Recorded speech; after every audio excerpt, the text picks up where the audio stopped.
Isso, para você que não sabe, é uma luta de Karatê Kyokushin. E esse à direita sou eu. Entrar em um ringue desses e enfrentar um adversário que vai empenhar o máximo de sua força para te machucar é assustador. No vídeo de hoje, vamos conversar sobre o medo e como superá-lo. Não apenas em um ringue, mas em qualquer situação da vida. Seja um valentão que te persegue, seja uma doença física ou mental, vou te ensinar uma técnica que vem da sabedoria oriental e é alicerçada em evidências científicas. Você vai aprender a ter coragem, não importa o desafio.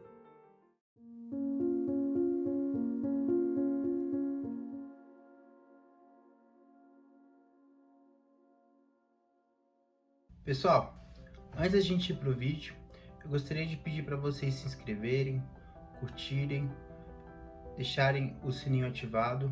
O canal ainda é pequeno, cada curtida faz muita diferença, cada inscrição faz muita diferença. Vamos para o vídeo. Bom pessoal, para quem não me conhece, deixa eu me apresentar. Meu nome é Thiago Leal, eu sou médico, eu sou um filósofo também e eu sou um lutador de Karatê também.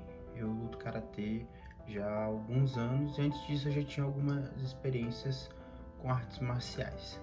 Você acabou de ver uma luta de Karate Kyokushin, né, um trecho, e o Karate Kyokushin, basicamente, assim, pra gente falar das regras, ele é um esporte no qual não existe nenhum tipo de proteção, né, para as pessoas mais graduadas, como é o meu caso, além de um protetor de partes genitais e um protetor de boca.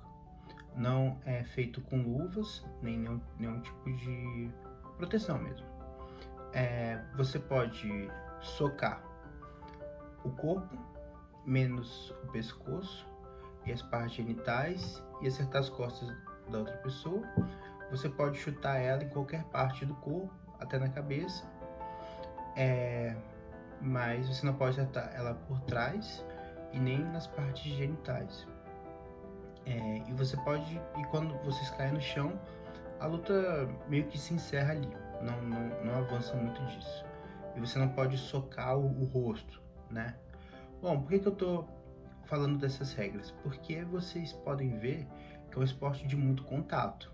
E o contato significa que você pode se machucar seriamente. Não é incomum que durante um campeonato, que pode ter aí 2, 3, 4, 5, 8 lutas no mesmo campeonato, que os participantes quebrem dedos dos pés, podem quebrar os pés. Não é tão difícil assim imaginar alguém quebrando a canela. Você pode quebrar os dedos da sua mão, pode quebrar as mãos, pode quebrar o braço, né? Essa parte aqui é mais difícil, mas você pode quebrar o braço. Você pode deslocar o ombro. Eu já vi gente quebrar o externo, quebrar as costelas, é comum. E você pode tomar um chute na cabeça que te machuque demais, né? Você pode ter um traumatismo craniano. Não acho que seja impossível. Eu nunca vi, mas eu não acho que seja impossível. Então você pode ver que é um esporte que dá medo. Dá medo entrar no tatame ou no tablado. E tem pessoas que desistem ali na hora ou tomam só um golpe e já desistem. Bom, pessoal, por que eu tô falando do quanto esse esporte pode ser agressivo com o corpo? Porque às vezes quando a gente enfrenta um medo real, um desafio real, um perigo real, a gente ganha mais coragem. Real não, vamos dizer, um perigo físico imediato, a gente ganha mais coragem ou mais insight e percepção de como enfrentar medos mais subjetivos interiores, né? Seja como for, vamos voltar um pouco no tempo quando eu fui lutar esse campeonato, né? Isso foi em 2022, no ano passado, e eu já sabia com quem que eu ia lutar, porque nas primeiras fases do campeonato você sabe com quem que você vai lutar. E meu adversário era um faixa marrom, ou seja, ele estava numa graduação acima da minha, significa que ele provavelmente tinha mais experiência, e ele era mais leve também, bem mais leve do que eu. E aí você pode pensar, bom, como é um esporte em que você tem que acertar outra pessoa, ser mais pesado é uma vantagem. Cara, nem sempre, porque quando você é mais leve, você tem mais resistência cardiovascular, você é mais rápido e tudo isso conta numa luta de karatê. Então eu fiquei assustado. E aí eu peguei um voo para São Paulo, tive que enfrentar o meu medo de avião. Isso se chama fobia específica, né? E talvez seja um tema de um outro vídeo.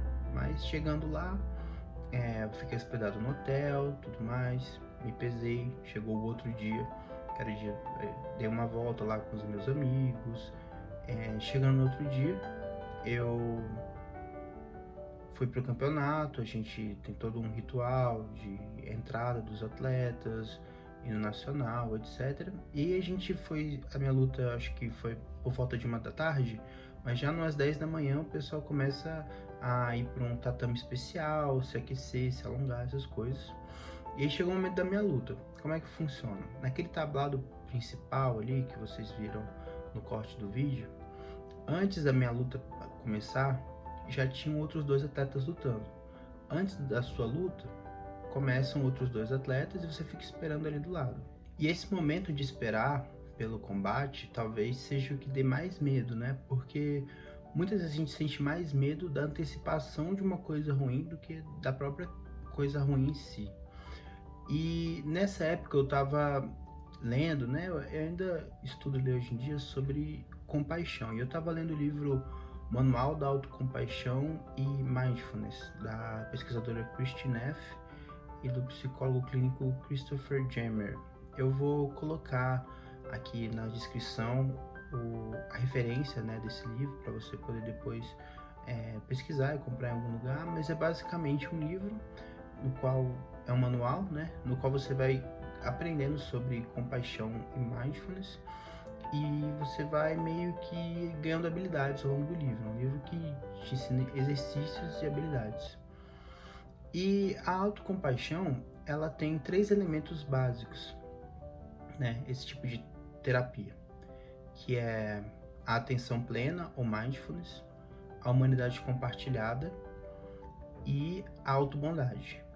A atenção plena é você aceitar a realidade como ela é naquele momento. A humanidade compartilhada é perceber que outros seres humanos já estiveram naquela situação, então isso te tira do isolamento, a sensação de solidão diminui. E a autobondade é você ser bondoso consigo mesmo, dizer palavras de afirmação. E como isso me ajudou? Vamos lá, eu estava esperando a luta ali começar. O que eu fiz? Eu fechei os olhos e trouxe a consciência plena do que era verdade. Então, eu estava sentindo medo porque eu ia lutar e eu aceitei isso. Eu acho que muitas pessoas pensam que é incompatível com um atleta que faz artes marciais, que entra em combates físicos, ou um homem, né? Na sociedade tem esse papel masculino de que você não pode sentir medo, mas a coragem não é não sentir medo, é você agir mesmo diante do medo. Tem um filósofo que eu gosto muito chamado Ryan Holiday, que ele fala que a coragem é a única virtude que não pode ser fingida. Então, o primeiro passo para você superar qualquer tipo de medo é você aceitar que ele está ali. Aceitar, não, realmente eu sinto medo, e até sentir curiosidade sobre o seu medo. Como é que é esse meu medo? Como é que é essa sensação? O que eu estou sentindo? Todos os sentimentos são como ondas. Eles vêm, tem um pico, diminuem e vão embora. Então, o primeiro passo é realmente aceitar. Não, eu estou assustado mesmo. O segundo passo é a humanidade compartilhada. Agora pensa só, o que eu pensei na época? Quantos atletas já vieram aqui e sentiram medo antes de um combate? Eu vivo nesse mundo de esportes de combate e as pessoas sentem medo mesmo. Alguns até desistem da luta ali na hora, ou não querem ir, ou cancelam passagem, ou tomam um golpe e se rendem. Então dá medo mesmo, e muita gente já sentiu isso. E ao longo da história humana, quantas pessoas não sentiram medo antes de um combate? Imagina, as pessoas agora na Ucrânia, com a situação muito mais grave, né, tendo que lutar com armas de verdade, botando a vida em risco, assim, num nível muito sério.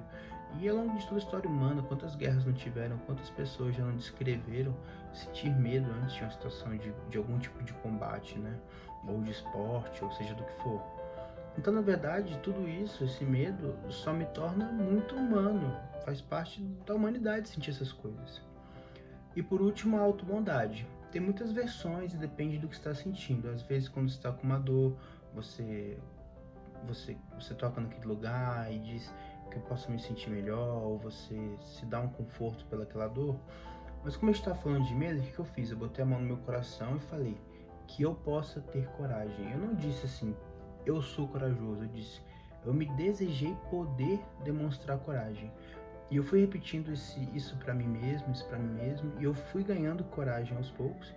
E meu medo, ele diminuiu assim de 5, 6, 7 para 2. E eu fui lá e eu falei, não importa se eu vá perder ou ganhar, o que importa é que eu vou mostrar muita coragem, muito espírito de luta nesse combate. E apesar de eu ter perdido essa luta, né, o meu adversário conseguiu vencer, eu não me saí machucado e eu fui muito elogiado por todas as pessoas, inclusive pelo meu adversário.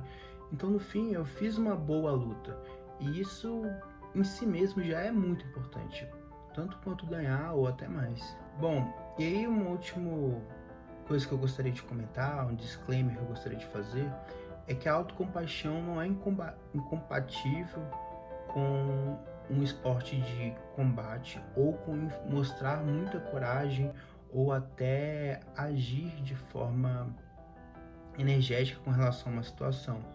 A Christine Neff, que é a autora, ela até criou um termo chamado compaixão irada. Porque a compaixão, assim como muitas outras coisas, tem um elemento de yin e yang, ou seja, uma parte passiva menos energética e uma parte ativa mais energética. Então, para dar um exemplo, uma mãe urso que cuida dos seus filhotes, ela mostra muito compaixão e carinho em alguns momentos, e esse mesmo sentimento de compaixão pode se tornar agressividade para proteger os filhotes de um predador, por exemplo. Ou um bombeiro, quando entra num prédio em chamas para salvar uma pessoa, está mostrando compaixão por alguém, mesmo que ele tenha que ser muito energético, enfrentar o fogo, enfim. Espero que você tenha percebido que, apesar de eu ter usado esse exercício de autocompaixão para um contexto de combate, de luta, de esporte, você pode usar para qualquer tipo de contexto. Tanto de, por exemplo, eu uso outras palavras para ter coragem para fazer um exame que me dá medo, uso para pegar um voo, às vezes para enfrentar alguma situação social difícil, para me impor com relação a alguma pessoa que me faz algum mal. Então, o mindfulness e autocompaixão pode ser usado para qualquer situação que assusta. Não precisa ser necessariamente esse contexto de um esporte de combate. Espero que vocês tenham aprendido alguma coisa com esse vídeo, que possa ser útil. Se você gostou, compartilha e deixa um comentário. O canal é pequeno e não importa o que você comente, eu vou responder, né? Sempre mantendo regras de educação e bom convívio. Bom, espero que você tenha gostado do vídeo e até semana que vem. Um grande abraço.